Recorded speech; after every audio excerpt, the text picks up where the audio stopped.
Alhamdulillahirabbil alamin. Wassalatu wassalamu ala asyrafil anbiya'i wal mursalin. Nabiyina Muhammad sallallahu alaihi wasallam wa ala alihi wa sahbihi ajma'in. Alhamdulillah, kita bersyukur kepada Allah Subhanahu wa taala yang menghimpunkan kita, yang mengumpulkan kita pada malam ini dalam satu forum. Yang mana forum ini kita panggil sebagai forum ambang Ramadan, bersempena dengan bulan Ramadan yang kita akan masuk tidak lama lagi, kurang daripada seminggu. Dan forum ini adalah sebagai satu persediaan dalam kita nak memahami konsep puasa, dalam memahami konsep ibadah yang Allah perintahkan kepada kita.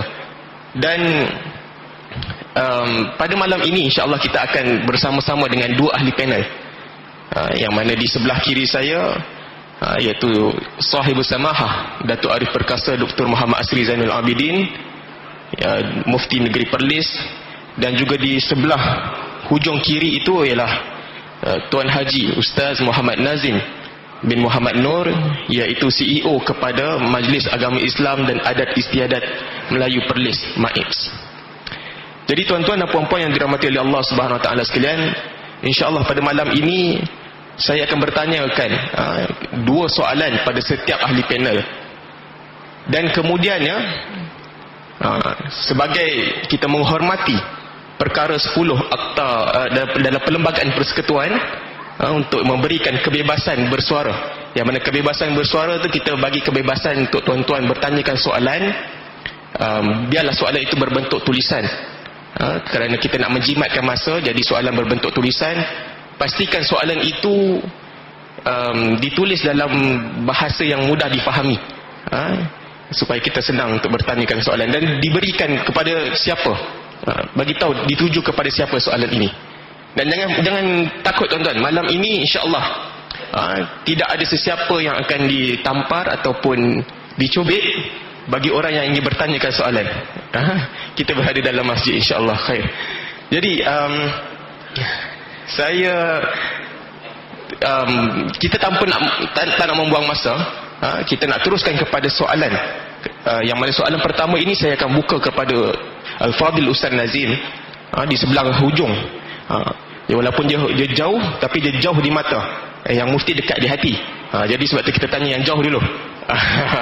Baik, pada Al-Fadil Ustaz Nazim, dalam kita memahami yang mana kita akan masuk bulan Ramadan tidak lama lagi, ianya memerlukan kepada persiapan, dan persiapan dia memerlukan kepada ilmu.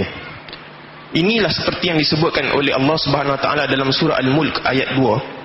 Bagaimana kata Allah Subhanahu Wa Taala, allazi khalaqal mauta wal hayata liyabluwakum ayyukum ahsanu amala.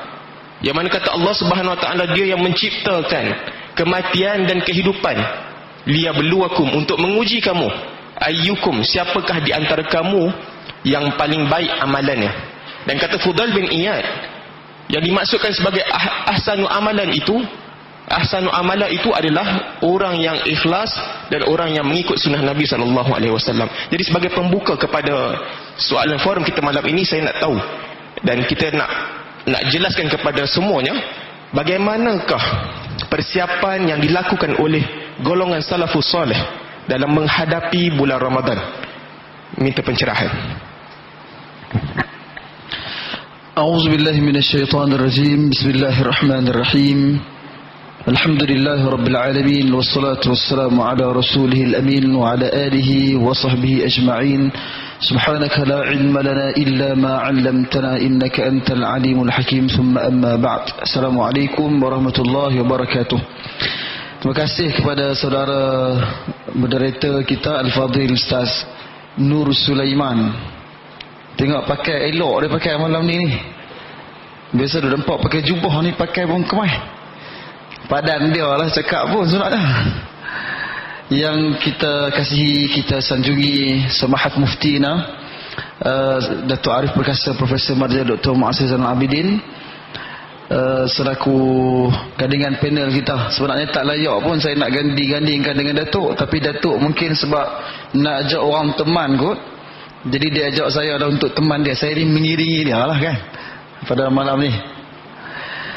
Seterusnya tuan-tuan, puan-puan, saudara-saudari, hadirin dan hadirat yang dirahmati Allah sekalian. Dia bila kita seronok dengan satu benda, pada saya itulah merupakan persiapan yang cukup penting dan besar apabila kita menyambut seseorang ataupun sesuatu yang kita suka dengan penuh kegembiraan. Kalau ditanya kepada kita, apakah dia cara ataupun kaedah yang paling baik untuk kita nak siap sedia bagi menyambut Ramadan Al-Mubarak? Ada orang bila dia sambut Ramadan, dia sambut dalam keadaan dia mungkin tak seronok dah. Dengar Ramadan pun dia semak perut dah. Sebab siang tak boleh makan. Sebab biasa dia makan pukul 10 dia makan, pagi nak pergi subuh pun dia makan dah, pukul 10 pun dia makan lagi, sehari pukul 12 makan lagi, sehari pukul 2 pun makan lagi. Dia rasa semak perut. Bila Ramadan dia rasa semak perut. Sedangkan tuan-tuan dan puan sekalian, disebutkan dalam riwayat bagaimana adanya wanada munadud atau waqalal malak, akan menyeru malaikat di langit. Dia seru kepada mereka yang suka kepada kebaikan. Bila Ramadan saja ada satu suara yang menyeru, malaikat yang menyeru.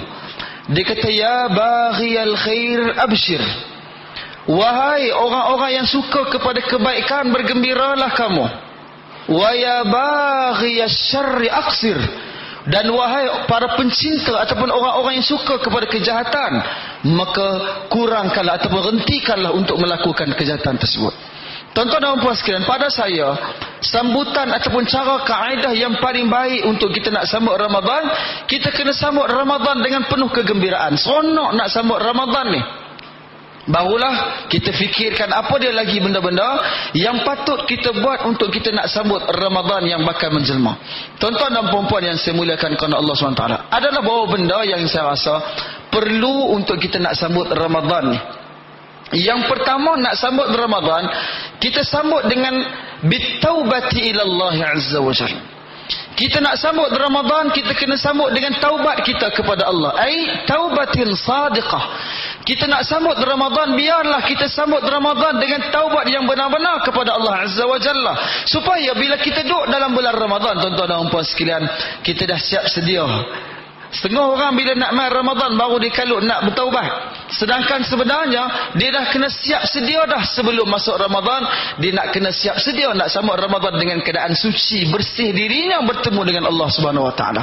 Walaupun tuan-tuan dan puan sekalian, ada hadis baginda Nabi sallallahu alaihi wasallam yang disebutkan oleh baginda sallallahu alaihi wasallam. Nabi kata, as-salawatul khams wal jumu'atu ila al-jumu'ah wa ramadanu ila ramadan mukaffiratun lima bainahunna idza ijtanibatil kaba'ir, kata sallallahu alaihi wasallam.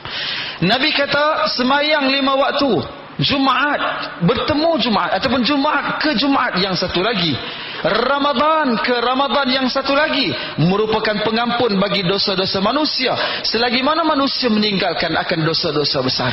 Tuan-tuan dan puan sekalian, maknanya apa yang disebutkan dalam hadis ini, biar kita sambut Ramadan dalam keadaan diri kita ni dah bersih, dah bertaubatlah kepada Allah Subhanahu Wa Taala. Daripada Anas bin Malik radhiyallahu taala anhu diriwayatkan tentang bagaimana turunnya satu perintah daripada Allah Subhanahu Wa Taala yang baginda Nabi dikatakan oleh Anas bin Malik. Nabi kata, ya ayyuhan nas tubu ilallah, wahai manusia bertaubatlah kamu kepada Allah Subhanahu Wa Taala. Yang mana ayat ini merupakan sebahagian daripada ayat Al-Quran. Ya Allah perintahkan kepada kita untuk kita memohon keampunan, bertaubat kepada Allah Subhanahu Wa Taala. Apatah lagi sebelum kita nak sambut pesta ibadah. Biar kita masuk Ramadan, kita dah bersih dah. Hari ini tuan-tuan dan puan sekalian, mula daripada saat ni istighfar banyak-banyak, minta ampun banyak-banyak supaya dipermudahkan oleh Allah SWT kepada kita. Yang kedua tuan-tuan dan puan sekalian, golongan salaf disebutkan dalam riwayat, mereka ni bila nak dekat nak sambut Ramadan ni, bukan dekat, 6 bulan sebelum masuk Ramadan, kana yad'u Allah atau kana dikatakan para salafus salih telah berdoa kepada Allah Azza wa Jalla sebelum nak masuk Ramadan. 6 bulan sebelum masuk Ramadan telah berdoa agar Allah SWT sampaikan mereka ke dalam bulan Ramadan. 6 bulan. Kita kalau tak sungguh bulan Rejab tak doa lagi tuan-tuan, sebab kita duduk terpengaruh mesti nak baca apa, Allahumma barik lana fi Rajab, mujak tak baca Allahumma barik lana fi ma razaqtana. Sebab kita hanya standby nak masuk Ramadan 2-3 bulan saja. Sedangkan golongan para salafus salih mereka telah bersiap sedia nak sambut Ramadan 6 bulan sebelum masuk Ramadan. Selepas habis Ramadan, sebulan Ramadan, 5 bulan pula tuan-tuan dan puan sekalian berdoa agar Allah terima ibadah mereka dalam bulan Ramadan yang lalu. Maknanya selama setahun itu yang mereka usahakan adalah agar ibadah mereka pada bulan Ramadan datang dari bulan Ramadan, mereka sampai pada bulan Ramadan, dan selepas habis mereka hantar Ramadan dengan mereka berdoa agar Allah SWT menerima akan ibadah mereka. Jauhlah kita nak banding dengan mereka tuan-tuan dan puan sekalian. Ada orang macam saya sebut tadi kan, bila dah mai bulan Rejab dia mula sakit berangin perut-perut, basah angin perut. Bila masuk je Syaban dah sore, kau lama kau teruk ni perut ni. Hujung-hujung Syaban dia kata aku ni sah dah, gastrik selalu. Masuk je Syaban, hujung Syaban gastrik dah. Padahal bukan gastrik tapi just a trick, sebab dia tak nak puasa. Tuan-tuan dan puan sekalian, yang ketiga antaranya yang perlu kita siapkan bila kita dekat-dekat nak sambut Ramadan ni tuan-tuan, adalah dengan kita bila masuk dekat-dekat nak sampai Ramadan ni, hendaklah kita ni ibra'uz zimmah. Kita berusaha sedaya upaya ibra'uz zimmah, menyelesaikan kalau ada benda-benda hutang kita ni. Kalau ada hutang dengan Allah Subhanahu Wa Taala, sebagai contoh, kalau wanita lah kan, ataupun lelaki pun ada juga kadang-kadang kan, dia ada hutang puasanya, maka hendaklah digantilah puasanya. Ibra'uz zimmah. Kalau dia ada hutang dengan sesama manusia, dia berusahalah untuk menghabiskan hutangnya bila dia berada dekat-dekat nak sambut Ramadan ni, supaya apa yang dia buat nanti dalam bulan Ramadan tidak akan terhalang, kerana kesungguhan dia ibra'uz zimmah, bagi menghilangkan segala belenggu dia. Apabila dia masuk bulan Ramadan, dia masuk dalam keadaan merdeka dan dia keluar dalam keadaan merdeka. Yang seterusnya tuan-tuan dan puan sekalian, yang juga penting adalah bila kita duduk dekat-dekat nak Ramadan ni, kena usaha untuk kita mendapatkan dengan ilmu. Dan lagi ni, bila dekat-dekat nak Ramadan, kita kena usaha untuk kita mempelajari hukum hakam yang berkaitan dengan Ramadan ni. Apa yang batal, apa yang tak batal. Asalnya orang polis ni banyak lah kan, orang yang mengaji ni. Dulu nak korek hidung pun tak baik lah, duk bersin saja. Awak takut ke batal puasa? Telinga tak kira lah kan, tak berani, sebab takut kerana tidak ada ilmu.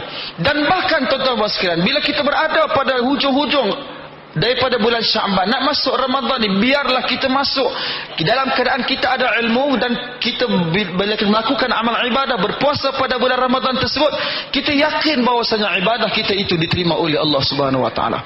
Tuan-tuan dan puan sekalian, itulah sebab sedikitlah yang boleh kita buat persiapan kita nak sambut Ramadan ini.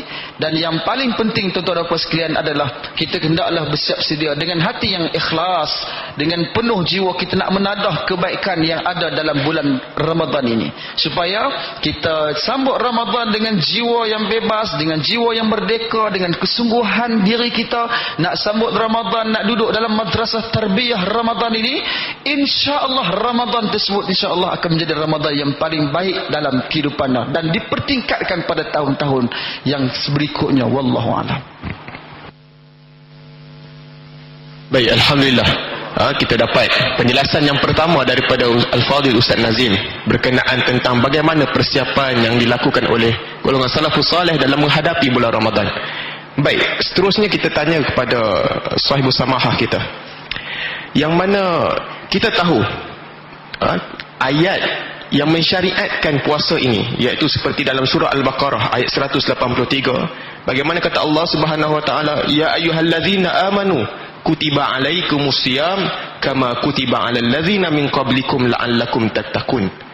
Wahai orang-orang yang beriman, kata Allah, disyariatkan ke atas kamu berpuasa seperti mana telah ditetapkan, telah disyariatkan ke atas umat-umat yang terdahulu daripada kamu, la'allakum tattaqun, mudah-mudahan kamu menjadi orang yang bertakwa.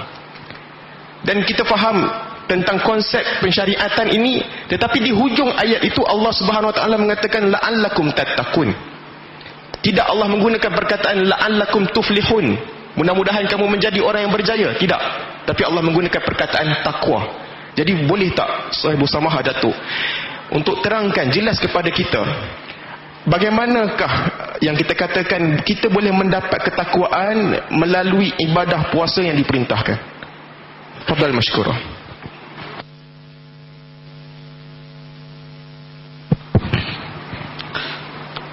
Assalamualaikum warahmatullahi wabarakatuh. Alhamdulillah wassalatu wassalamu ala Rasulillah wa ba'da.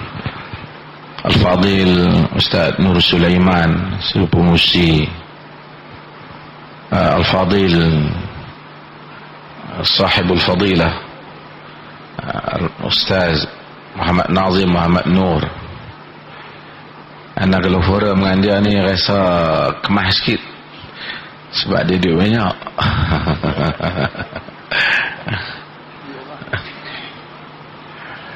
Satu orang yang siang malam pagi petang dia kerja, sampai lagi dia tak tidur, dia tak tengok tu lah orang minta yang tu minta yang ni. Jadi puji depan-depan ni tak bagus, tapi dalam forum ni puji juga. Ni satu anak Perlis yang berjuang lah untuk Perlis dan pembangunan Islam di negeri Perlis. Kalau tuan-tuan nak buat menantu pun boleh pergi menikah dah.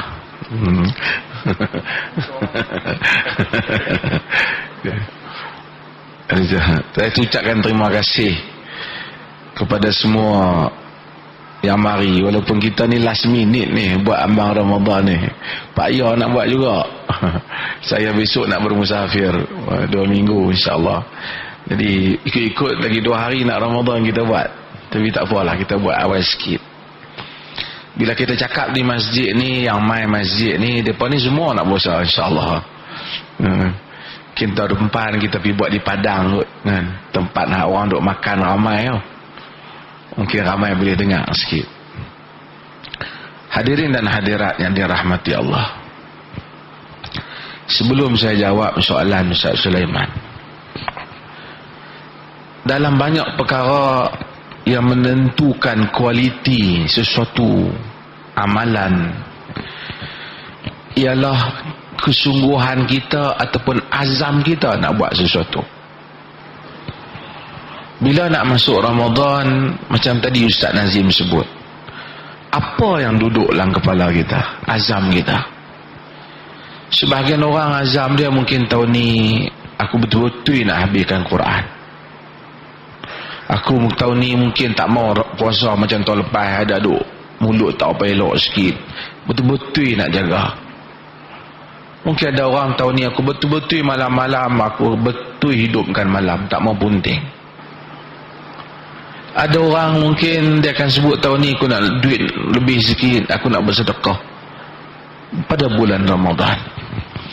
Macam-macam perkara ada. Ada orang kata tahun ni aku nak bertaubat, nak tazkiyatun nafs, nak bersihkan diri, nak bersihkan apa yang ada dalam jiwa kita.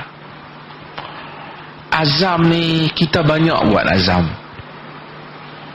Bila orang kita kadang-kadang bila masuk awal tahun mereka buat azam juga.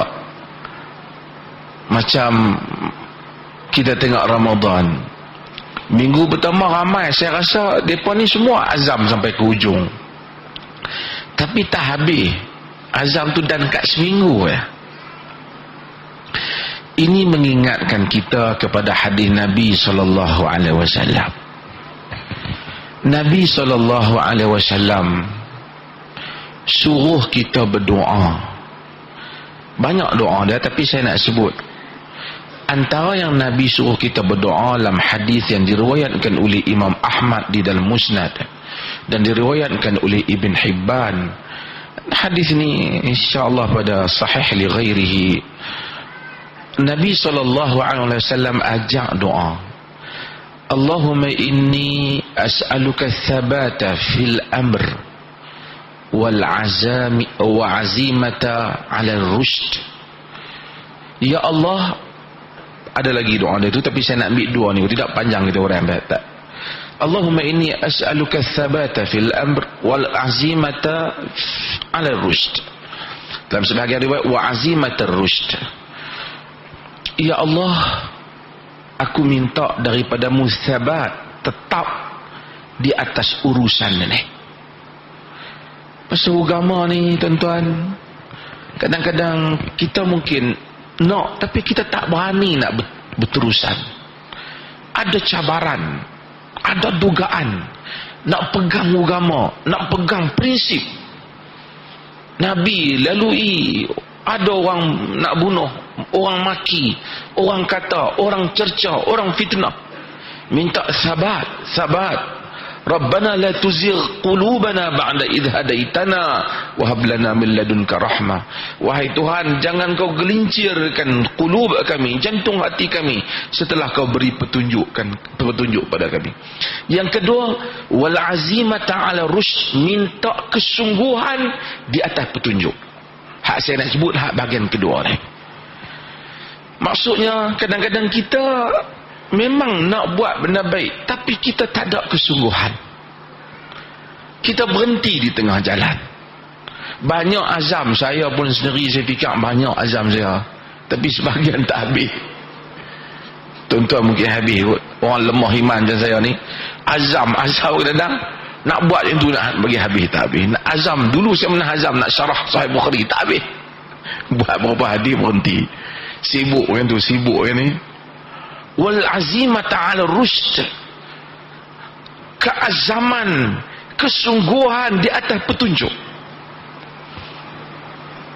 Kita bila nak azam, aku nak semayang khusyuk, lepas tu lama-lama habis.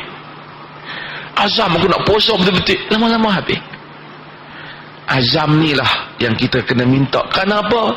Kita azam seorang-seorang, kita tak minta tolong dengan Tuhan.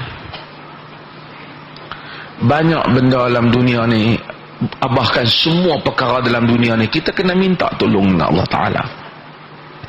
Sebab itulah saya selalu ulang benda ni. Bila azan hayya ala salah, kita tak jawab hayya ala salah, kita jawab apa?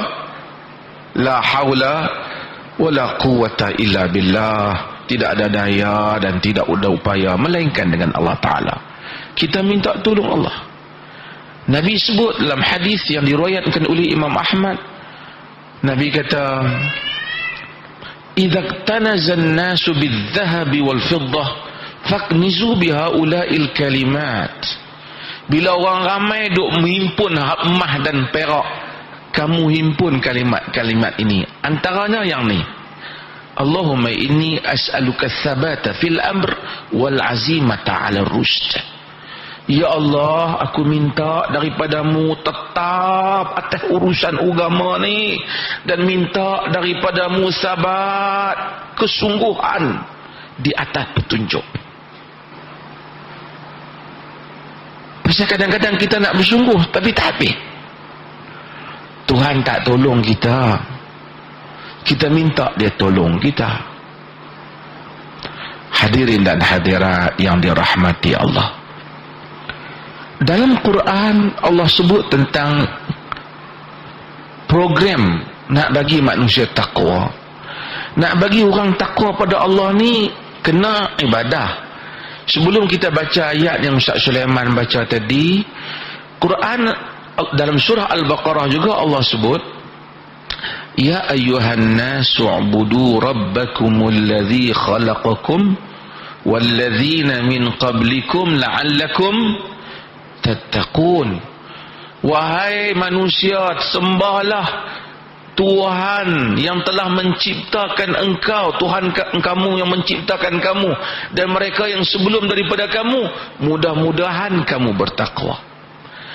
Macam mana nak abdikan diri pada Allah, nak sembah Allah?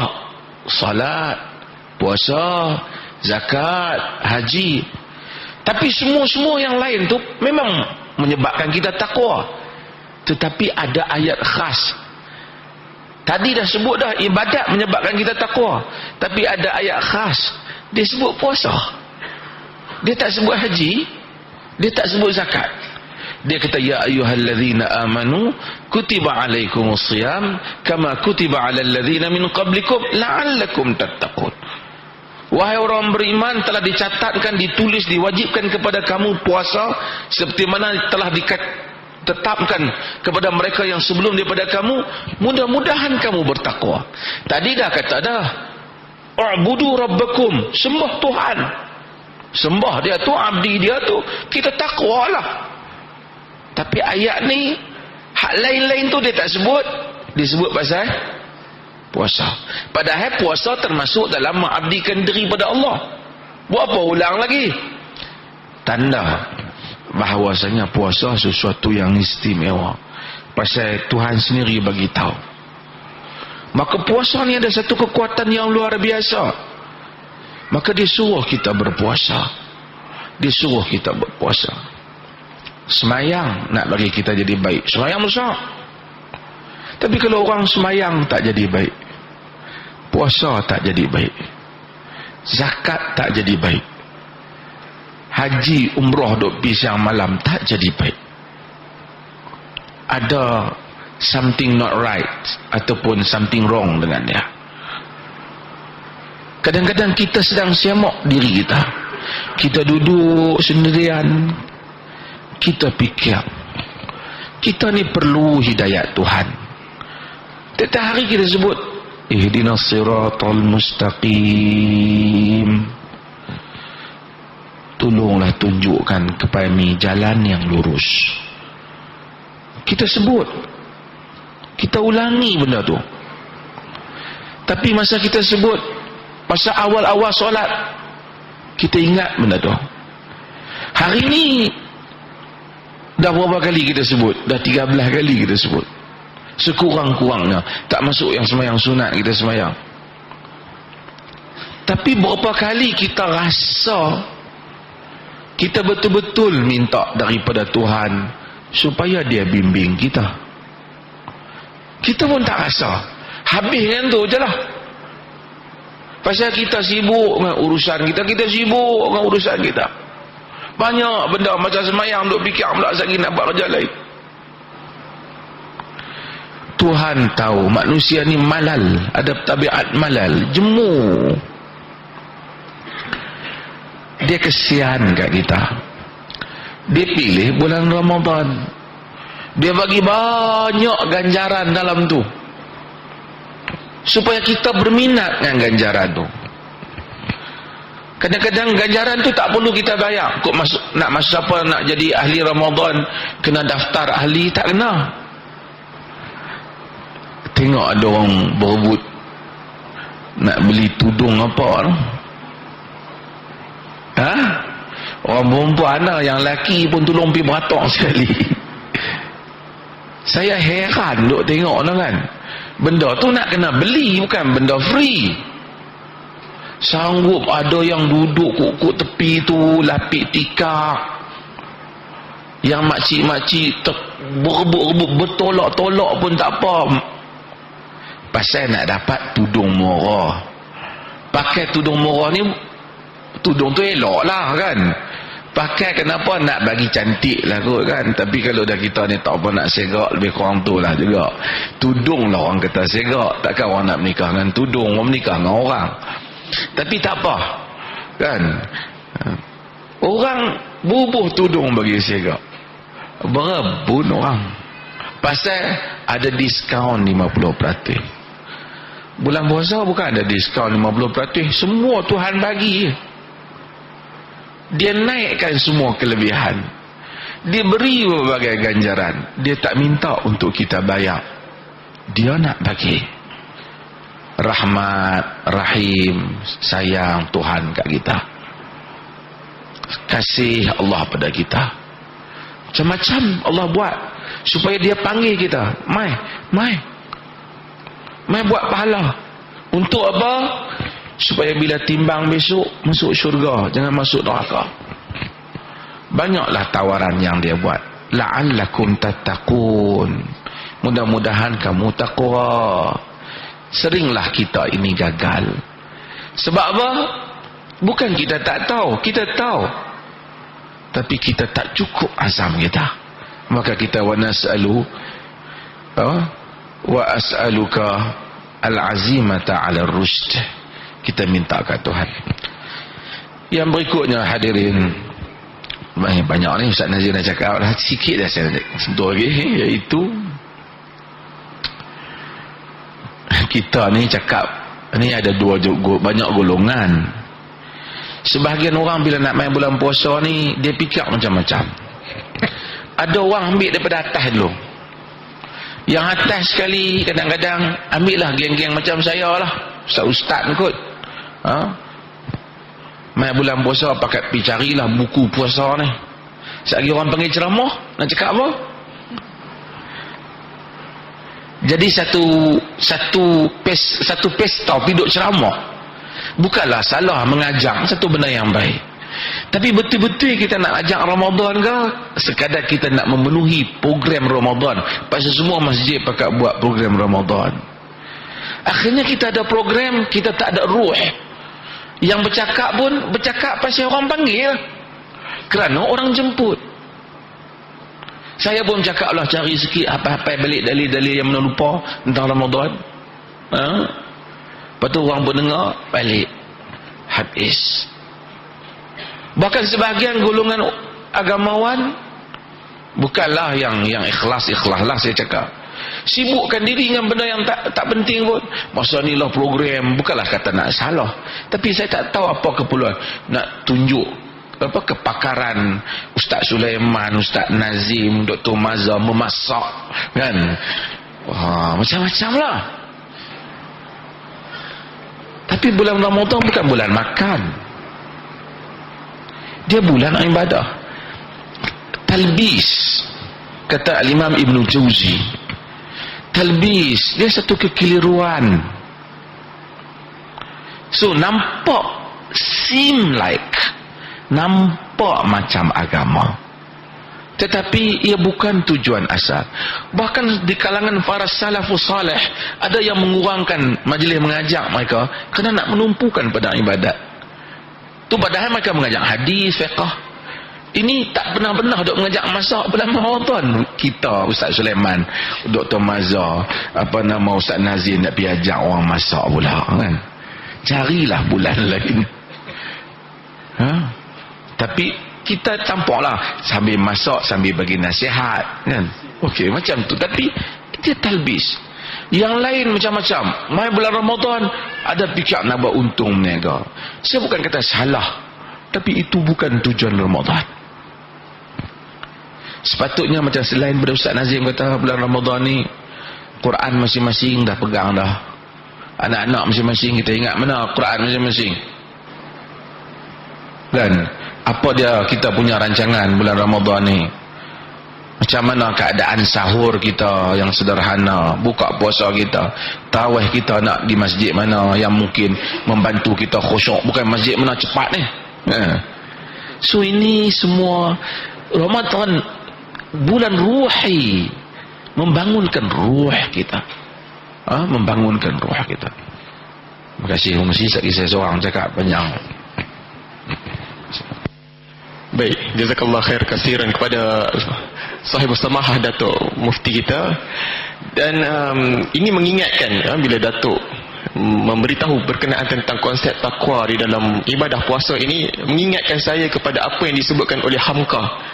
Yang mana kata Hamka, bagi orang yang berpuasa itu, pada diri dia akan melahirkan satu perilaku yang boleh membahagiakan orang lain. Yang mana cara dia membahagiakan orang lain itu dengan dia mengawasi segala tindakan dan juga ucapannya daripada menyakiti orang. Jadi itu kata Hamka berkenaan tentang besarnya ibadah puasa ini. Dia melatih kita untuk menjadi orang yang bertakwa. Dan disebutkan juga oleh Datuk Mufti berkenaan tentang kita digalakkan untuk membaca Al-Quran.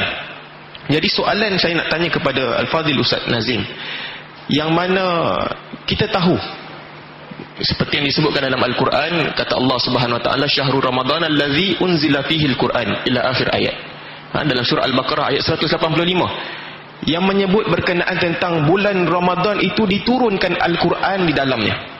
Jadi semua orang biasanya bila sampai bulan Ramadan ni dia akan ada semangat nak khatamkan Al-Quran dalam satu bulan. Ada orang dia baca, biasanya pada bulan-bulan lain dia kurang baca, bulan Ramadan dia berpula. Cuma kita nakkan pada Ustaz Al-Fadhil Ustaz untuk menjelaskan kepada kita bagaimanakah Ramadan kali ini kita boleh mempertingkatkan berbanding dengan Ramadan kita yang terdahulu dalam usaha kita nak memperbaiki diri kita dalam kita bermuamalah dengan Al-Quran. Silakan Ustaz. Bismillah wassalatu wassalamu ala Rasulillah wa ala alihi wa sahbihi wa ala thumma amma ba'd. Tuan-tuan dan puan sekalian, bulan Ramadan, kita tahulah bulan itu bulan diturunkan Al-Quran. Allah sebut dalam Al-Quran seperti mana ayat yang Al-Fadhil Ustaz Sulaiman baca tadi, Syahrul Ramadan alladhi unzila fihi Al-Quran hudan lin-nas wa bayyinatin minal huda wal furqan. Ayat ni Allah bagi tahu kepada kita tentang satu fakta yang mana dalam bulan Ramadan ini bulan yang diturunkan Al-Quran padanya. Dan dalam ayat tersebut Allah bagi tahu apa sebab Allah turunkan Al-Quran, yang menjadi titik tolak kepada kita bila kita baca Quran, kita mengaji Al-Quran, kita hadir ke majlis halaqah Al-Quran dan sebagainya. Bila masuk bulan Ramadan kita pergi tadarus, kita nak kena yakin akan Al-Quran diturunkan sebagai hudan linnas, sebagai petunjuk bagi manusia, wa bayyinatin minal huda wal furqan, dan merupakan penerangan daripada huda, daripada hidayah, dan juga pembeza antara benar dan juga salah. Maknanya tuan-tuan dan puan sekalian, bukan sekadar kita baca Al-Quran. Bila masuk bulan Ramadan, banyak orang yang kita tahu bulan itulah mereka mula nak baca Quran. Kalau sebelum ni Quran duduk di atas halang tu, baru nak ambil, kalau perlu ambil Quran Tok Wan Zat. Tok Wan pun kalau cari spek mata baru sebab nak baca Quran. Tak apalah, beli dinat pun tak apa, beli pasar malam tak apa. Datuk pun nak ajak saya pergi pasar malam sekejap lagi, saya senaf. Tuan-tuan dan puan sekalian, sebab kita nak, dalam semangat kita nak sambut Ramadan dengan bacaan Al-Quran kita kena sedar bahawasanya Al-Quran turun bukan sekadar untuk dibaca sahaja, tapi Al-Quran turun sebagai apa? Sebagai hudan linnas, sebagai petunjuk bagi manusia. Al-Quran perlu jadi petunjuk dalam kehidupan kita. Di samping kita nak, kita kena seronok baca Quran. Tuan-tuan dan puan sekalian, tengok bagaimana golongan terdahulu bila mas saja bulan Rajab, tak masuk Ramadan lagi, bila masuk saja Rajab, dikatakan tuan-tuan dan puan sekalian, mereka telah terlebih dahulu menyebutkan hadza syahrul qurra, itulah dia bulan Rajab, itulah syahrul qurra, itulah bulan pembaca. Sebab nak tunjuk kepada mereka telah berusaha untuk menjadikan dalam Ramadan, sebelum Ramadan lagi, bulan Rajab lagi, mereka berusaha nak membaca Al-Quran. Tapi dalam masa yang sama kita kena ingat bacaan itu sebagai apa? Al-Quran mestilah dijadikan sebagai sumber hidayah, petunjuk kepada kita. Wa bayyinatin minal huda wal furqan, sebagai penerangan tentang kebenaran agama, dan yang mana yang Al-Furqan ay fariqu bainal haqqi wal batil, yang merupakan pembeza yang mana betul, yang mana tak betul. Al-Quran menjadi petunjuk dan menjadi pembeza kepada kita, hak mana kita boleh buat dan hak mana yang kita tak boleh nak buat. Tuan-tuan dan puan-puan yang saya muliakan kerana Allah SWT, bagaimana tuan-tuan dan puan sekalian, disebutkan dalam riwayat, antaranya kata Anas bin Malik, seorang sahabat baginda Nabi yang begitu rapat dengan Rasulullah, bahkan dia dipanggil sebagai khadim Rasul. Dia ni sebagai khadam, pembantu baginda Nabi sallallahu alaihi wasallam. Dia kata, "Kana al-muslimuna idza dakhala Sya'ban inkabbu 'ala al-masahif faqara'uha." Dia kata, sesungguhnya orang Islam pada zaman mereka ni, bila masuk saja bulan Sya'ban, inkabbu, mereka mula qarrabu, mereka mula mendekatkan diri mereka dengan masahif, faqara'uha, dan mereka membaca akan masahif tersebut. Mereka cari Quran, masuk Sya'ban, cari Quran, masahif. Zaman dulu tak ada lah ni macam seperti mana ada di Masjid Alwi ni, mushaf yang tersusun daripada min awwaliha ila akhiriha, tak ada lah. Tapi mereka mengambil mana-mana yang mereka tulis, sama ada di tulang, sama ada di kulit-kulit, mereka ambil untuk mereka membaca. Kenapa? Kerana mereka yakin bahawasanya mereka nak jadi sahabat kepada Al-Quran. Kita tahulah ada hadis baginda Nabi sallallahu alaihi wasallam yang Nabi kata, "Iqra'ul Quran", bacalah kamu akan Al-Quran. فَإِنَّهُ يَأْتِي يَوْمَ الْقِيَامَةِ شَفِيعًا لِأَصْحَابِهِ, sebab Al-Quran akan datang pada hari kiamat kelak syafi'an li ashabihi, sebagai pembawa syafaat ataupun pemberi syafaat, pertolongan kepada fans ataupun sahibuha, ataupun kepada golongan yang membaca Al-Quran tersebut, dan mereka berusaha untuk menghayati akan segala isi kandungan Al-Quran. Saya ingat tuan-tuan dan puan sekalian, kalau tuan-tuan biasa kan tengok bagaimana suasana masyarakat di sebahagian negara Arab, bila mas saja bulan Ramadan mereka transform, mereka baca Al-Quran di mana-mana, duk pegang mushaf saja, sebab mereka bersahabat dengan Al-Quran pada bulan Ramadan. Sungguh-sungguh baca ni tuan-tuan dan puan sekalian. Sebab apa?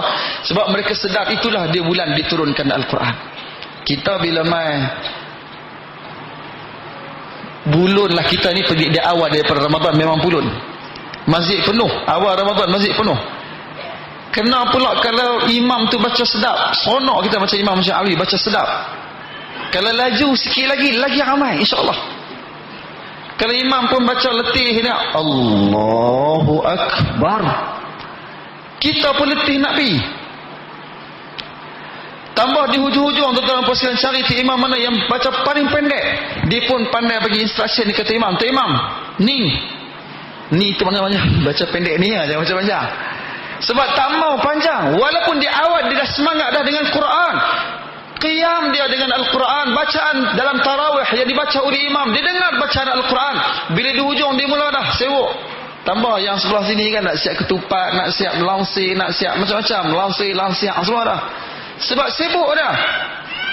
Sebab tu tuan-tuan dan puan sekalian, konsisten kita dengan Al-Quran. Cuba sedaya upaya kita ilzam bila kita baca Quran dalam bulan Ramadan. Kita usahlah selain daripada kita ikut tadarus. Kita tahu baginda Nabi SAW bila masuk Al-Quran, Nabi bertadarus dengan Jibril sehingga datang Jibril 2 kali. Sebab menunjukkan inilah bulan yang mana bulan itu bulan yang dekat masyarakat dengan Al-Quran. Tapi yang paling penting tuan-tuan dan puan sekalian, kita faham seperti mana ayat yang kita baca, dari Ustaz Sulaiman baca, itulah dia Al-Quran yang mana hudan linnas, sebagai petunjuk. Biar kita ini benar-benar menjadikan Al-Quran sebagai petunjuk, membawa hidayah yang Allah berikan untuk kita sebagai hadiah supaya kita untuk mendekati dirinya, insya-Allah. Sebelum kita terus kepada soalan terakhir yang kita akan tanya kepada sahibul samahah kita, saya peringatkan sekali lagi, sekiranya ada soalan, tuan-tuan dan puan-puan boleh tulis soalan itu dan serahkan kepada saya lah untuk kita tanyakan sebentar nanti. Maksudnya selepas daripada sahibul samahah berucap, kemudian kita akan terus kepada sesi soal jawab, insya-Allah, sekiranya ada. Baik, soalan yang kedua yang kita akan tanya kepada sahibul samahah Datuk, berkenaan tentang hadis qudsi yang mana dalam Sahih Bukhari, bagaimana Allah Subhanahu wa taala berfirman, kullu amal ibni adam lahu illa siyam, setiap amalan anak Adam itu untuk diri mereka, illa siyam, melainkan puasa. Fa innahu li, Allah kata maka puasa itu untukku, wa ana ajzi bi, dan akulah yang akan memberi balasan kepada puasa itu. Wasiyamul junnah, dan puasa itu sebagai perisai, dalam hadis Bukhari. Saya ada 2 soalan yang saya nak tanya kepada Datuk. Yang pertama, kenapa dalam hadis itu Allah Subhanahu wa taala kata setiap amalan untuk diri mereka? Bukankah kita katakan setiap amalan itu kita buat kerana Allah? Itu yang pertama. Dan yang keduanya, Allah Subhanahu wa taala kata berkenaan tentang amalan yang puasa, Allah Subhanahu wa taala yang akan membalasnya. Jadi apakah pada amalan-amalan lain itu bagaimana? Bukankah semua amalan pun Allah Subhanahu wa taala membalasnya? Jadi ini 2 soalan yang kita nak tanya kepada Datuk Mufti, minta Datuk berjelaskan kepada kita semua, insya-Allah.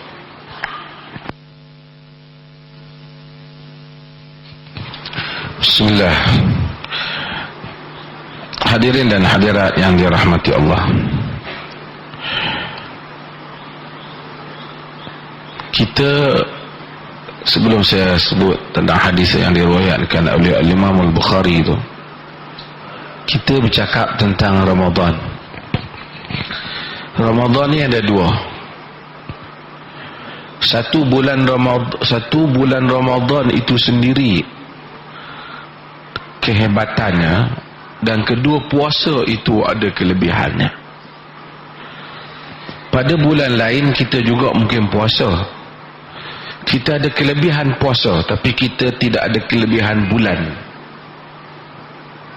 Kita tak ada kelebihan bulan. Allah jadikan istimewanya bulan Ramadan kerana puasa tu difardukan dalam satu bulan yang dia limpahi bulan itu dengan kelebihan. Maka bulan Ramadan ada kelebihannya. di samping puasa ada kelebihannya. Maka ramai orang kadang-kala bila kita tengok dia ada masalah, kadang-kadang dia kata aku ni nak pergi Mekah, nak pergi doa, sampai kadang-kadang tu sanggup berhutang dengan orang lain nak pergi umrah kerana nak doa supaya hajat dia dimakbulkan. Allah Subhanahu wa ta'ala dalam hidup manusia ni, dia jadikan banyak tempat, banyak perkara yang menyebabkan doa manusia mustajab. Yang pertama, dia jadikan ada hari yang doa kita, ada waktu yang doa kita mustajab. 1/3 malam yang akhir mustajab doa kita.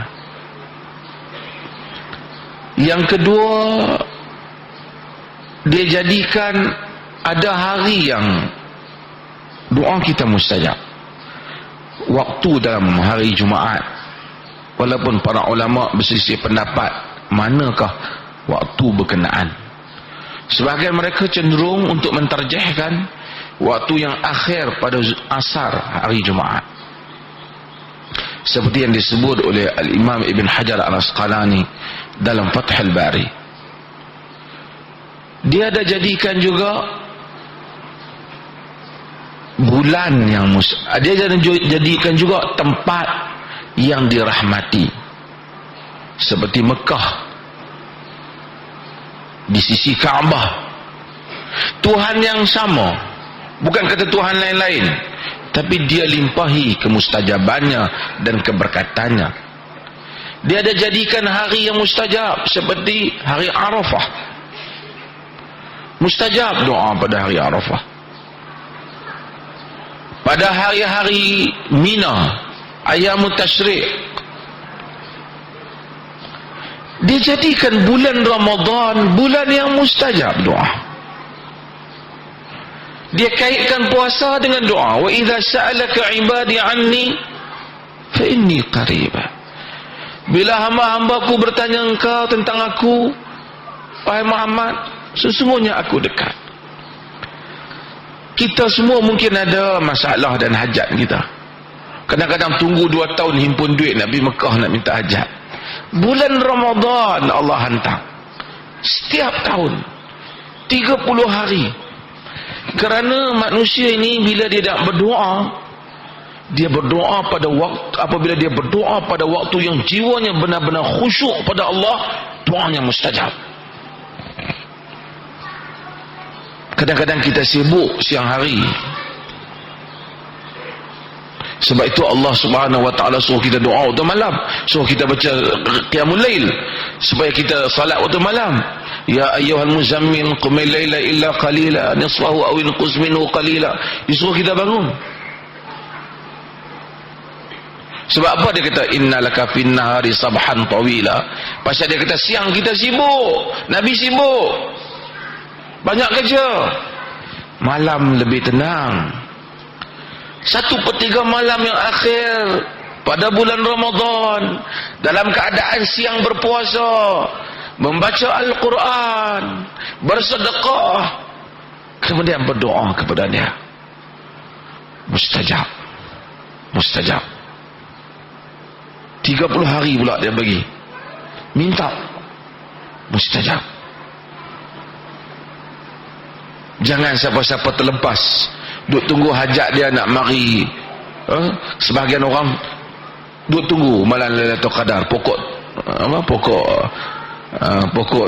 tunduk ke apa, duk tengah semayang duk lari keluar tengok ada tanda ke tak. Mustajab setiap hari. Kalau Lailatul Qadar, yang ni lagi lebih lah fadilat. Salah satu sebab mustajab, Allah kata sebab kerana keikhlasan.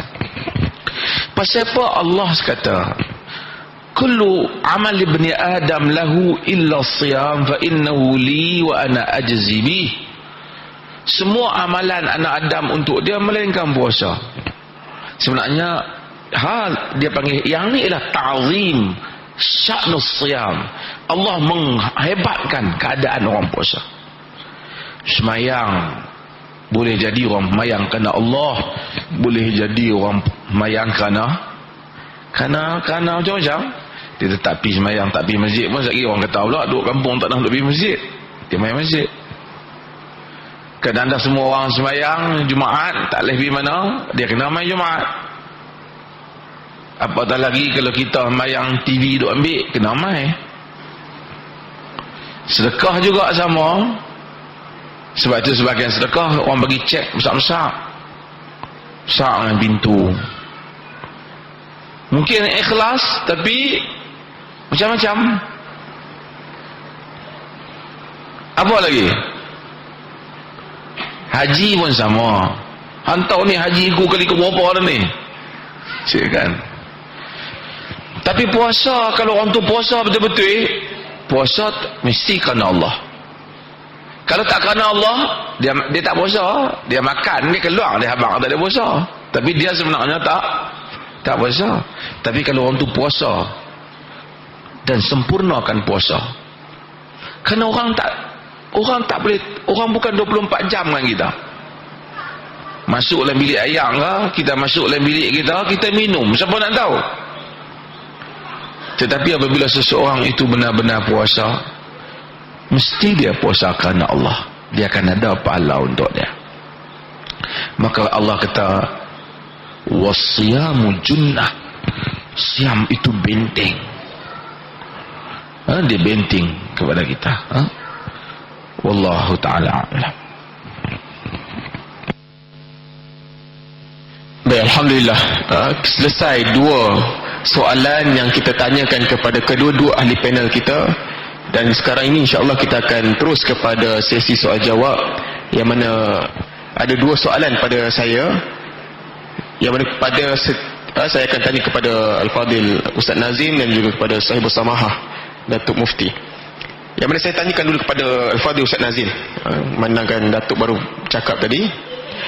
Nak tanya kepada Ustaz, apakah adanya amalan masyarakat yang membuat jamuan sebelum menyambut Ramadan itu? Jika ada, sama ada boleh ataupun tak boleh nak buat ni? Silakan Ustaz.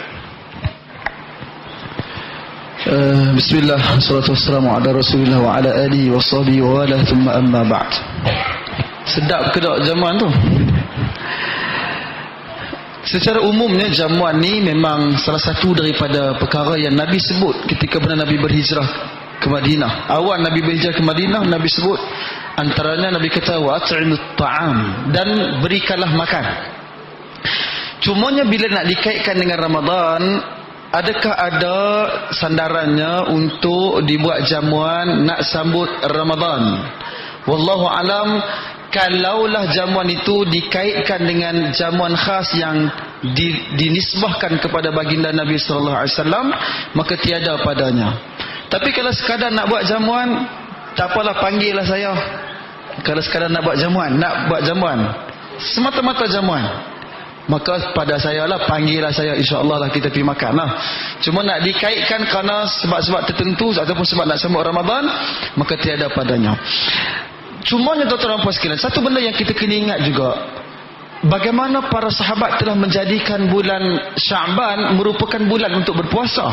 Tapi kalau kita kaluk pula untuk nak buat jamuan pada siang hari pada bulan Sya'ban, maka takut bercanggah pula, mukhalafah kita pula dengan perbuatan baginda Nabi dan juga para sahabat untuk nak sambut Ramadan yang mereka biasakan diri mereka dengan berpuasa pada bulan Sya'ban. Sehingga kata Aisyah radhiyallahu taala anha, dia kata bahwasanya dia mendapati Nabi kana Rasulullah sallallahu alaihi wasallam yasum, Nabi berpuasa sehingga didapati Nabi la yuftir, Nabi tidak berbuka puasa, atau Nabi berpuasa seolah-olah macam Nabi tak pernah tak puasa pada Sya'ban tersebut. Tiba-tiba kita nak kaluk untuk buat kenuri pula. Itulah maknanya, kalau kenuri dinisbahkan kerana semata-mata kenuri, termasuklah dalam keumuman wa at'imut ta'am, buatlah jamuan makan. Tapi kalau nak dinisbahkan, maka ada masalah padanya kerana mengadakan. Wallahu a'lam. Baik. Tapi kalau kata Ustaz Nazim tadi, kalau kenduri itu sekadar nisbah pada kita buat jamuan biasa, kasih. Dan Ustaz Nazim tadi kata apa? Jemput dia kan? Jangan lupa jemput saya jugalah. Kan? Saya suka ramaikan majlis. Okey. Kepada Datuk Mufti, soalan dia. Jika kita hendak meminta maaf atas dosa sesama manusia, adakah kita perlu berjumpa dan mengakuinya di hadapannya atas kesalahan kita secara spesifik? Kemudian kita baru nak minta maaf, mohon penjelasan. Maksudnya kita nak kena mengaku tentang dosa yang kita dah buat dengan orang tu. Adakah perlu ataupun tidak? Silakan Ustaz. Bismillah. Terima kasih kepada yang bertanya. Sebelum saya jawab ni, saya takut lupa. Hari tu kita kempen dah. Masjid Alwi ni, terutama yang duk tengok ni siaran ni, kita akan benarkan orang untuk beriktikaf sepanjang masa di sini, bermula daripada 1 Ramadan sampai kepada masuknya Syawal. Sampai tamat Ramadan lah. Cuma barang-barang tak boleh bubuh dalam masjid ni lah. Ada rumah di belakang tu.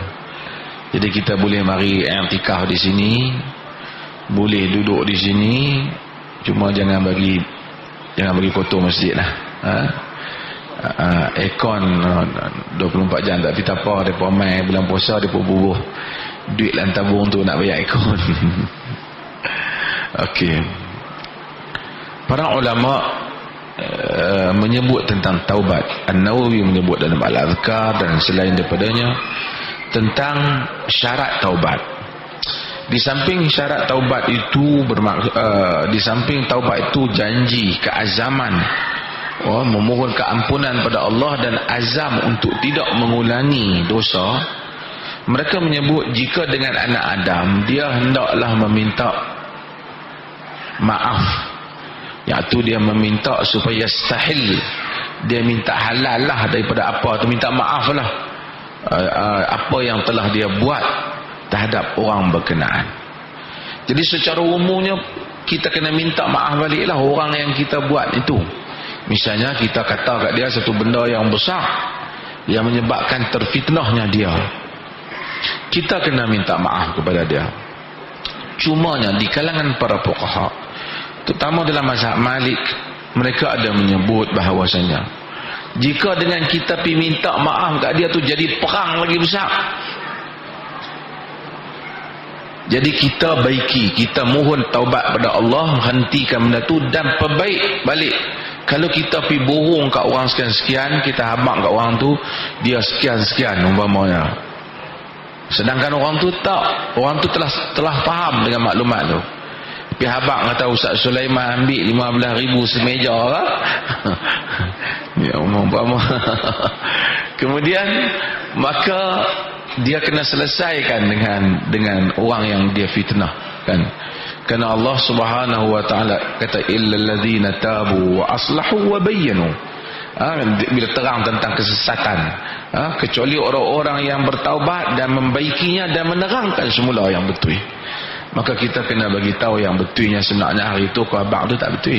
Aku reka cerita tu bohong. Maka kita kena bagi tahu. Jika tak, kita akan dituntut oleh orang berkenaan pada hari kiamat. Kalau kita tahu kita ada buat salah dengan satu adik kita, kita kalau habaq kat dia berkelahi lagi panjang. Kita tahu dia ni jenis barannya, kita pergi perbaik dengan orang yang kita silap tu, beristighfar dan mohon pada Allah Ta'ala. Tapi kalau kita tahu dia ni boleh terima, kita habaq sebenarnya aku dah salah kira itu, aku ada cakap tak betul sikit, minta maaf. Dia pun tak payah tanya lah, cuba habaq berapa hari bulan. Jadi nak jadi panjang lah kalau dia satu. Jadi kita minta secara umum uzur daripada dia. Sebahagian mereka tu telah pergi, kita minta ampun kepada Allah Ta'ala, taubat. Ini urusan Allah. Kalau Allah ampun kita, kita ampun. Minta supaya Allah ampun, Allah ganti kebaikan untuk dia. Allah ganti kebaikan untuk dia, berikan kebaikan. Banyak orang dalam dunia ni kita telah salah. Kadang-kadang sepanjang kita hidup 60 tahun, kita dah jumpa orang macam-macam, daripada sekolah menengah kita sampai universiti, sampai macam-macam orang. Banyak salah kita. Saya mencadangkanlah supaya kita doa, ya Allah, ampunlah dia, berikan rahmat, kebaikan jauh lebih baik daripada apa yang telah aku kata kepada dia. Dan kita minta supaya kalau orang tu dah mati, minta supaya Allah berikan keampunan kepada dia. Kita doa banyak-banyak kat dia dan minta ampun kita lah pasal dosa. Kalau benda tu Tuhan terima, terimalah. Kalau tak, benda ini akan bersambungan pada hari kiamat kelak. Terima kasih. Baik. Soalan seterusnya yang saya nak tanya kepada Al-Fadil Ustaz Nazim, berkenaan tentang bolehkah kalau kita nak puasa sebulan, kita nak niat puasa sebulan untuk Ramadan, alasannya sebab takut lupa. Jadi maksudnya sebelum hari pertama tu kita dah niat awal-awal dah untuk sebulan terus, boleh ataupun tidak? Silakan Ustaz. Bismillah wassalatu wassalamu ala Rasulillah wa ala alihi wa sahbihi wa ala. Yang ni termasuk dalam soal niat. Niat ni kita tahu ma jara alal qalb, apa yang melintasi pada jantung hati kita. Dan kita pun bincang apa beza di antara niat dengan lafaz niat. Lafaz niat benda yang kita sebut, manakala niat apa yang ada pada jantung hati kita. Seseorang yang apabila dia bangkit pada waktu paginya, apa sebab dia bangkit untuk nak sahur tu? Dia bangkit pasal apa? Pasal dia nak puasa lah kan. So maknanya dah ada niat dah. Dia telah pasang niat. Pasang kuat ke tak kuat ke, maknanya dia dah berniat lah. Pasang lagu mana tak tahu, kuda-kuda ke tak kuda-kuda, wallahu a'lam. Cumanya para ulama ada bincang lah. Antaranya Imam Malik rahimahullah, dia memang sebut tentang bolehnya untuk seseorang itu berniat pada satu kali sebelum masuknya pada awal Ramadan tersebut. Cumanya pada saya, apabila seseorang itu memang dah tahu, dia pun tidur, masa nak tidur tu pun dia tahu dah dia nak puasa dah esok ni, maknanya dia telah pun berniat. Wallahu innamal a'malu binniyat, kata sallallahu alaihi wasallam, sesungguhnya amal itu dengan niat. Niat itu apa yang melintasi pada jantung hati seseorang. Baik, mudah-mudahan jelas soalan berkenaan tentang niat puasa sebulan tu. Yang kedua, saya nak tanya kepada Sahibul Samahah Datuk Mufti berkenaan tentang bila waktu sahur, kalau muazzin dah azan, boleh ke lagi kita nak makan? Apa hukumnya? Barangkali dia bangun lambat contohnya kan, dia pula mesti nak sahur, nak kena makan nasi. Tak makan nasi tak sah kan, nak makan nasi pula sepinggan. Ada masa ada dalam 10-5 minit lagi, jadi dia baru makan setengah, ada lagi setengah. Macam mana makanan itu? Sila Datuk jelaskan. Okay, bismillahirrahmanirrahim. Tadi Ustaz Nazim dah jawab tentang niat tu, dah clear dah. Cuma saya nak tambah sikit ya. Ada dua keadaan sekurang-kurangnya orang yang puasa ni. Keadaan yang pertama ialah orang yang kaki tak duk ponting puasa. Kira dalam setahun ni, dalam bulan Ramadan ni, mana-mana hari yang dia ingat nak puasa, dia puasa. Lain dia ponting.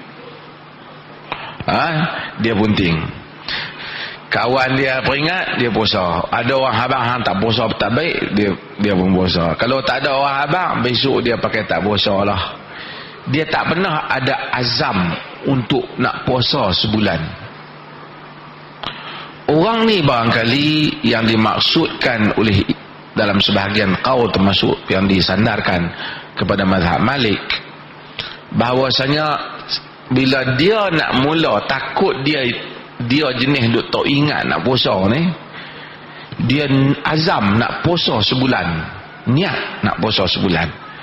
Jadi bila dia bangkit hari-hari yang biasanya kalau dia tak niat tu dia tak puasa pun, kira dia pakai dah niat dia. Itulah pada gambaran mereka. Tapi normalnya manusia ni pada yang kedua ni ialah kita semua nak puasa, kita semua nak puasa. Melainkan kita ni pensan 10 hari. Yang tu tak bangkit, jadi tak tahu apa lah kan. Katakanlah kita tidur sampai 2 hari, bangkit-bangkit dah subuh dah. Subuh hari yang kedua, kira niat puasa lah. Itu kemungkinan lah isu niat sebulan itu boleh masuk. Tapi pada zahir keadaan kita ni, kita hari-hari sembahyang Isya, kita dah tahu lah besok kita nak puasa. Niat lah tu. Bukan niat pada tak kepala bangkit terpacak nawaitu saumaruddin. Bukan. Niat ni azam nak puasa. Jadi bila ada azam nak puasa, maka kita bermaksud kita niatlah. Tak pasal-pasal tengah sahur kita bangkit makan. Tapi kes tak ada niat macam mana? Besok ni dia tahan nak puasa tak besok? Aku ni kita tak tahu nak puasa tak tahu besok, jenis kaki bunting. Tidur dalam keadaan tak berniat nak puasa. Bangkit pagi, tengok-tengok dah subuh lah. Dia adalah orang yang tak berniat untuk puasa. Maka tidak ada pahala puasa padanya. Cuma para fuqaha menyatakan dia wajib untuk imsak, menahan diri daripada makan dan minum, kerana ada kewajipan yang telah syarak letakkan kepadanya, jika melainkan dia ada alasan. Kan? Alasan macam mana? Contoh, besok kita niat tak mau puasa sebab kita musafir. Mai pagi sampai pukul 7, aku tak makan apa, ini larat kot puasa kot. Tak boleh. Pasal malam tadi tidak, kita niat tak mau puasa. Kita katakanlah dalam perjalanan, kita tak mau niat, kita niat esok nak puasa, aku tak puasa esok, tak larat. Kita musafir. Orang musafir dibenarkan, kan? Faman kana maridan aw ala safar fa iddatun min ayamin ukhra, maka dia boleh. Contoh orang sakit, dia sakit teruk, doktor kata jangan puasa. Duk pagi itu dia pun memang niat tak puasa lah. Dia kata aku ingat bulan puasa tahun ni tak boleh puasa, sakit. Dan dia termasuk yang dikecualikan tu. Mangkit satu pagi dia tengok hari ni rasa macam sihat, pukul 9 ni rasa tak sakit pula. Malam tadi tak niat nak puasa. Dia sah tak puasa dia? Tak sah. Sebab dia tidak berniat. Itu maksud dia. Tapi haduk mangkit duk makan sok dengan bini, tiba-tiba habang kata tak niat ni, yang ni dia kena pergi ambil test. Ada masalah gangguan yang serius pada akal ya. Banyak lagi lah contoh-contoh fuqaha sebut dalam kutubul fiqh. Balik tadi, tengok dengar azan dah, dengar azan tak boleh makan lah. Cuma ada perbincangan. Pertama, kita ni semua tahu puasa bermula daripada mana? Hatta yatabayyana al-khaydu al-abyadu minal khaydil aswadi minal fajr. Sehingga jelas antara benang hitam dan benang putih dan benang hitam pada waktu fajar. Masuk waktu fajar, kena berhenti makan. Kena berhenti. Dalam hadis Bukhari kita baca, kulu washrabu inna Bilal la yu'adzin bil lail. Kulu washrabu hatta yu'adzin Ibnu Ummi Maktum. Sesungguhnya Bilal azan pada waktu malam, kamu makan dan minum sehingga azannya Ibnu Ummi Maktum. Fa innahu la yu'adzin hatta yatla' al-fajr. Dia tidak akan azan sehinggalah melainkan terbitnya fajar. Okey. Azan kena stop. Azan kena stop. Ada hadis yang diriwayatkan oleh Abu Daud yang di mana Nabi SAW menyebut tentang orang yang puasa, idza sami'a ahadukumun nida wa ina'u fi yadihi, apabila seorang kamu dengar azan sedangkan makanan ada di tangan dia. Dalam hadis tu Nabi kata falyaqdi hajatu summa yutimma shauma. Hendaklah dia sempurnakan hajat dia dan kemudian hendaklah dia selesaikan hajat dia kemudian sempurnakan puasa dia. Hadis ni menyebabkan khilaf di kalangan para ulama. Di kalangan para ulama, jumhur ulama menolak praktis hadis ni. Bukan menolak Nabi, kerana dianggap hadis ni macam syaz. Sebab dia bercanggahan dengan prinsip umum Islam, prinsip umum fiqh, prinsip umum yang disebut oleh syariat. Bila sekiranya masuknya subuh kena berhenti, mana boleh makan. Jadi hadis ni Syadz itu maksud kemungkinan rawi keliru ataupun ada masalah ingatan ataupun ada dia telah mukhalafah dengan riwayat-riwayat yang lebih kuat. Maka jumhur sebahagian mereka kata tak diamalkan. Apabila masuknya waktu azan saja kena berhenti. Kalau duduk dalam mulut pun kena buang. Ini sebahagian, ini pandangan agak jumhur di kalangan para ulama. Di kalangan para ulama ada menyatakan hadis ni dipraktiskan. Apa yang disebut tentang masalah azan tadi ialah kaedah umum, dikecualikan kepada orang yang ada duduk tengah minum air, orang bang dia perhabiskan air tu dulu, bukan dia perhabis dalam talam dia sepinggan salam. Jumhur antara sebab jumhur tolak, dia kata tidak muntabit. Inak tu besar mana? Kan? Kalau kena sebesar ni, kan? Nabi kata selesaikan hajat dia.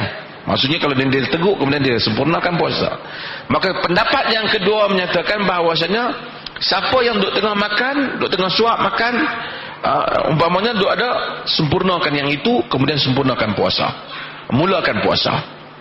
Diberikan pengecualian dalam hal yang keadaan demikian. Walaupun pendapat ini tidaklah majoriti, tetapi dipakai oleh sebahagian di kalangan para ulama. Maksudnya jika sekiranya seseorang tu tengah duduk minum air, orang bang, dia habiskanlah hak setakat kadar itu saja.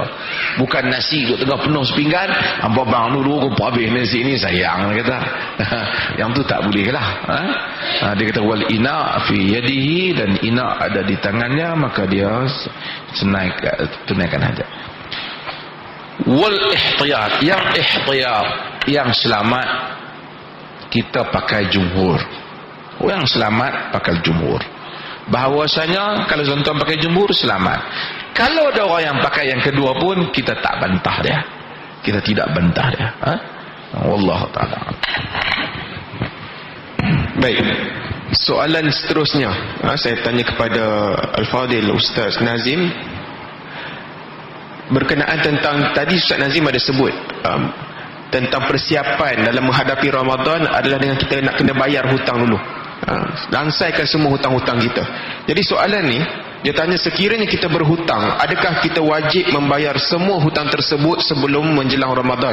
Sekiranya tidak diselesaikan hutang itu sepenuhnya, apakah ibadah kita di dalam bulan Ramadan akan terjejas? Silakan Ustaz.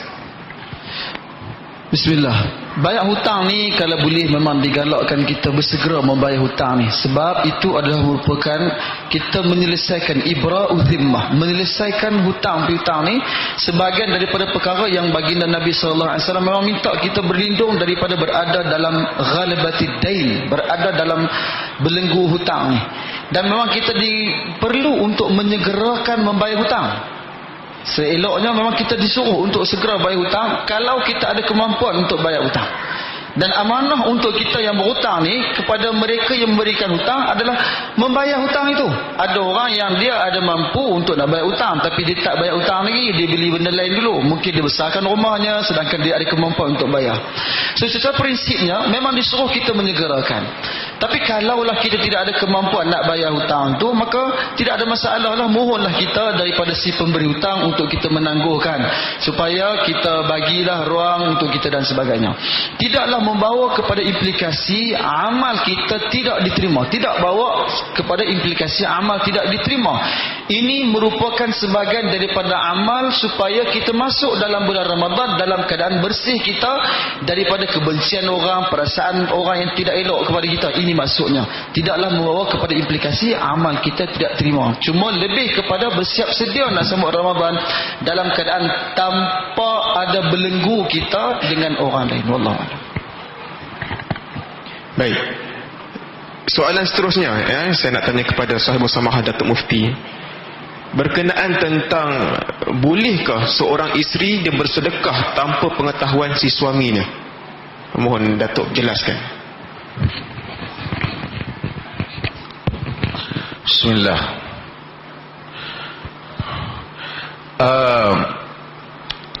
Ada beberapa keadaan bagi soalan ini. Yang pertama, jika sekiranya suami itu isteri itu bersedekah daripada hartanya sendiri, harta dia, jadi dia tidak semestinya meminta izin daripada suaminya dan dia dapat pahala di atas harta dia. Melainkan jika diletakkan di tempat yang salah, suami dia ada hak untuk menegur dia lah.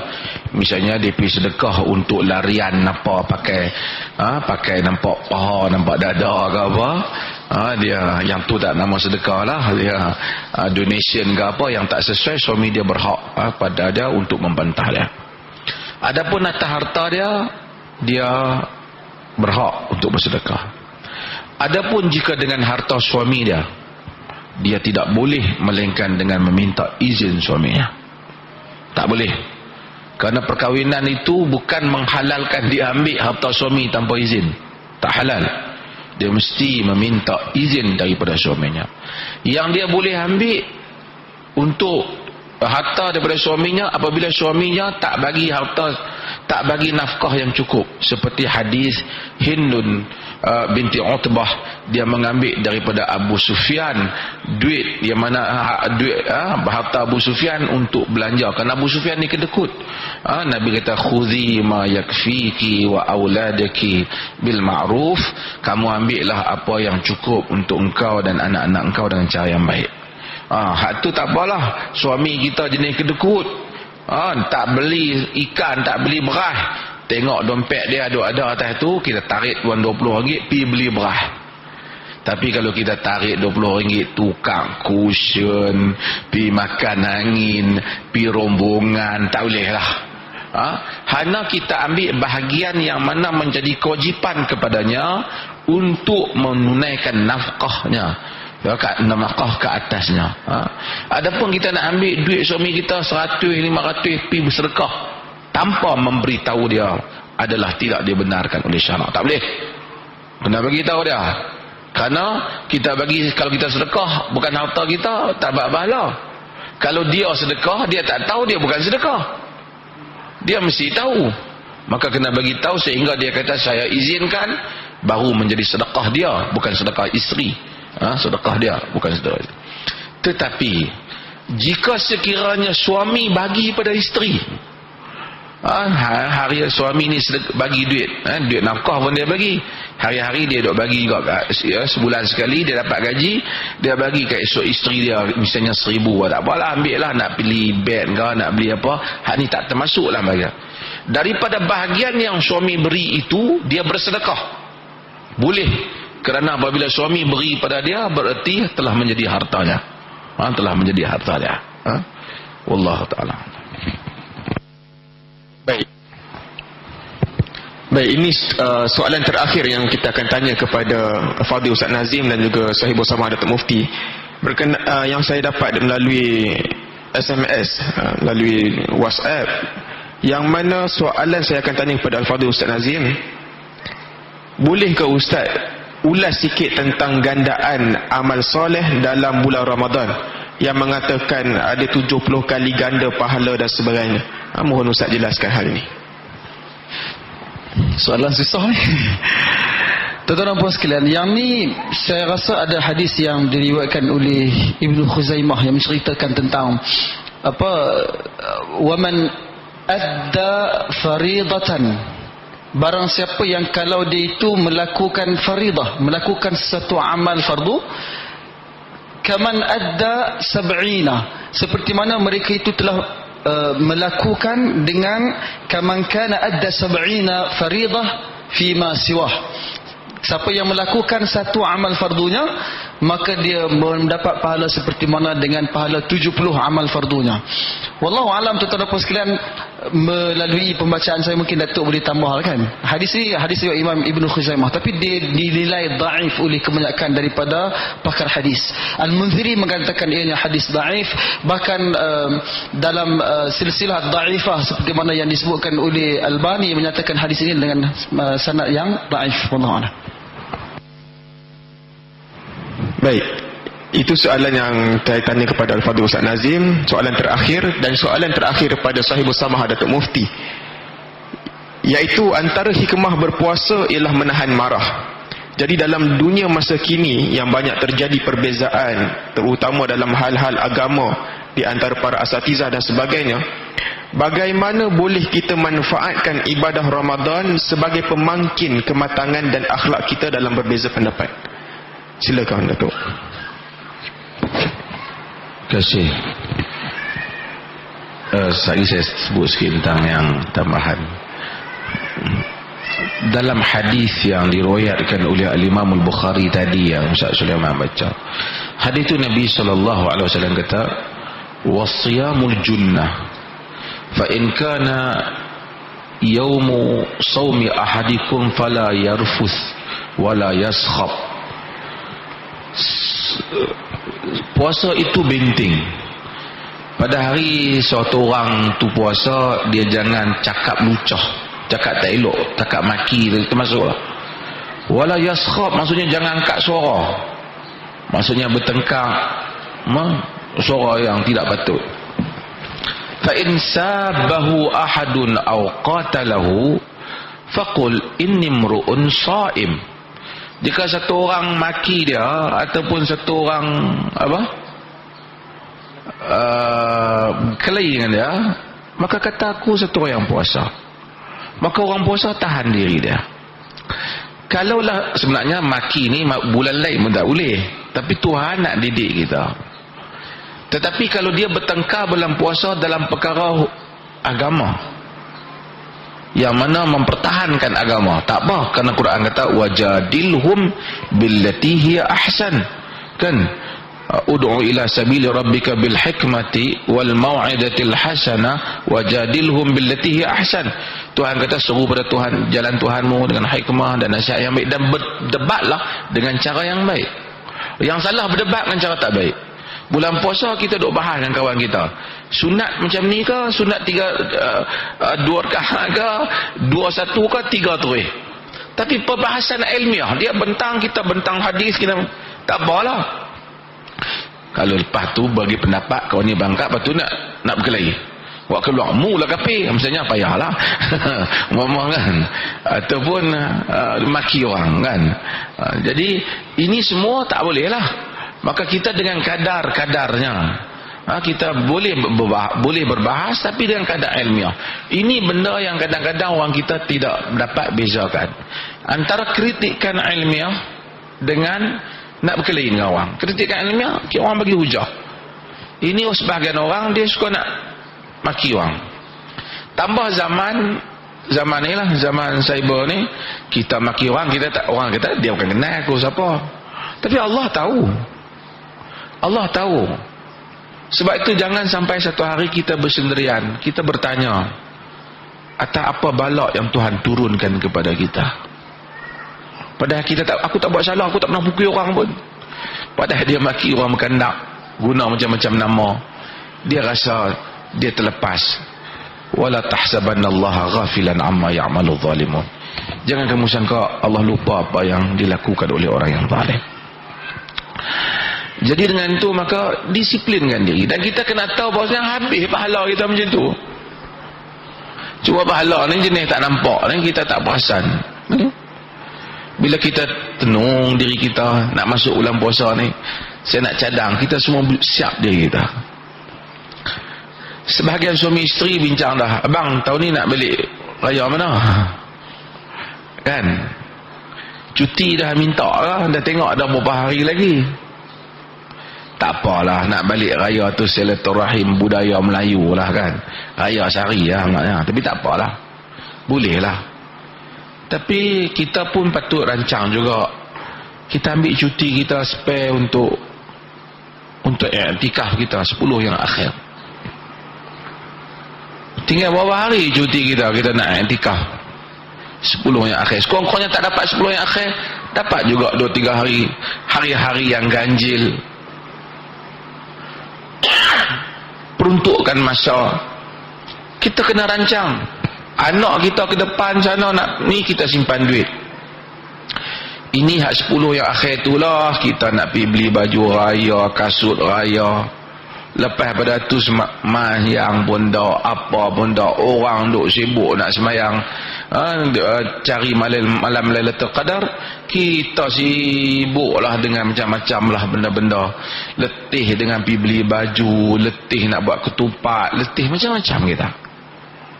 Terlepas, bukan kata salah, tapi prioriti. Kita cari ruang lah, buatlah. Janganlah sampai pergi rumah tak buat ketupat tahun ni, mufti duk tak bagi ingat. Sudah.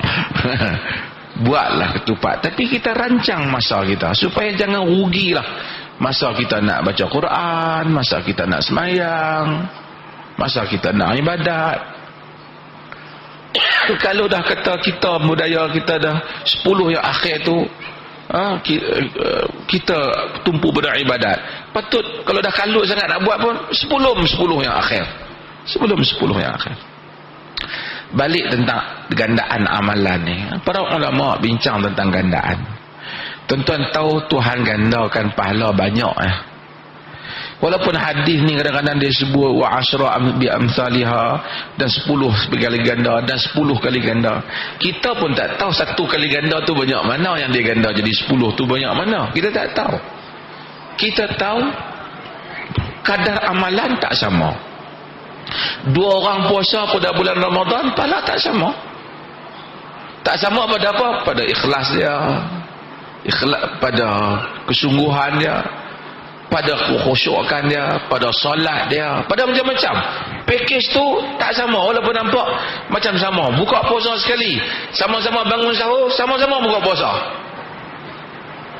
tapi bukan sama. Macam kita sembahyang sekali lah, sama-sama 4 rakaat, Assalamualaikum warahmatullahi, Assalamualaikum, sama-sama bagi salam, pahala tak sama. Pada khusyuknya berbeza pahala, pada kesusahan yang mai, seorang tu senang dia mai masjid, seorang boleh kata nak mai Aisyah ni pun susah, usahalah tinggal meniaga, tinggal anak-anak tu nak mai semayang, ikhtiar bagi boleh mai. Kadar masyaqqah tak sama, kadar susah tu tak sama. Demikianlah semua. Kita puasa tak sama.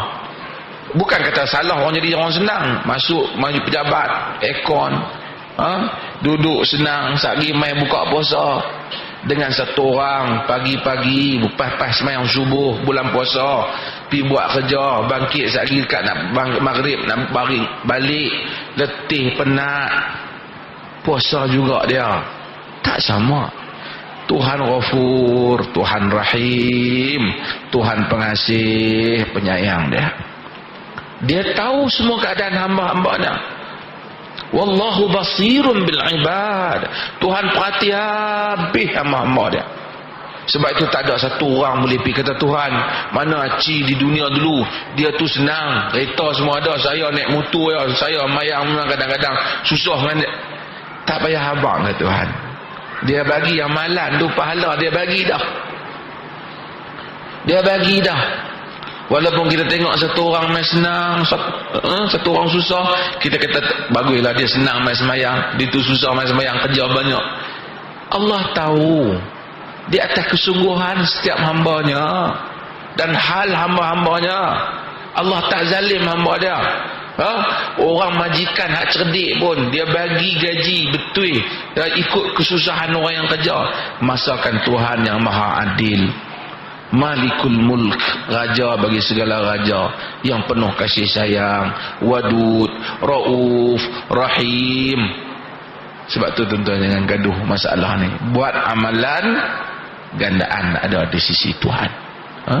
Wassallallahu ala nabiyina Muhammad walhamdulillahi rabbil alamin. Alhamdulillah, kita bersyukur pada Allah Subhanahu Wa Taala di atas setiap apa yang kita perolehi pada hari ini. Maka dengan berakhirnya jawapan yang diberikan oleh Sahibul Samahah Datuk Mufti sebentar tadi, maka berakhirlah forum ambang Ramadan kita pada malam ini. Dan mudah-mudahan kita akan mendapat sedikit sebanyak manfaat daripada forum malam ini. Dan kita ucapkan jutaan terima kasih kepada kedua-dua ahli panel kita, Sahibul Samahah Datuk Mufti dan juga Al-Fadhil Ustaz Muhammad Nazim, di atas kesudian untuk berkongsi ilmu kepada kita pada malam ini. Dan kita ucapkan juga jutaan terima kasih kepada semua AJK Masjid Alwi Negeri Perlis, Kanga Negeri Perlis, yang memberikan tempat untuk kita berforum dan di atas kesudian AJK Masjid yang berusaha untuk menjayakan program pada malam ini. Dan kita berdoa tuan-tuan, mudah-mudahan dengan ilmu yang kita perolehi ini menjadi ilmu yang bermanfaat buat kita, seperti mana yang disebutkan oleh Ibnu Hajar Al-Asqalani rahimahullahu taala dalam kitabnya, dalam muqaddimah Bulughul Maram. Katanya, wallahu as'aluhu an yaj'ala ma 'alimnahu alaina wabala wa an yarzaquna al-amal bima yardihi subhanahu wa ta'ala. Kata Ibnu Hajar Al-Asqalani rahimahullah ta'ala, kita berharap agar Allah subhanahu wa ta'ala tidak menjadikan ilmu yang kita ada ini sebagai bala untuk kita. Bahkan kita berharap agar Allah merezekikan ilmu ini dengan kita beramal dengan apa yang diredai oleh Allah subhanahu wa ta'ala. Jadi sekadar itu dahulu tuan-tuan, daripada saya, yang baik datang daripada Allah, segala kekurangan datang daripada diri saya selaku menguruskan menjadi moderator dalam forum kita pada malam ini. Yang baik datang daripada Allah. Aku qouli hadza astaghfirullahalazim li wa lakum. Assalamualaikum warahmatullahi wabarakatuh. Terima kasih semua.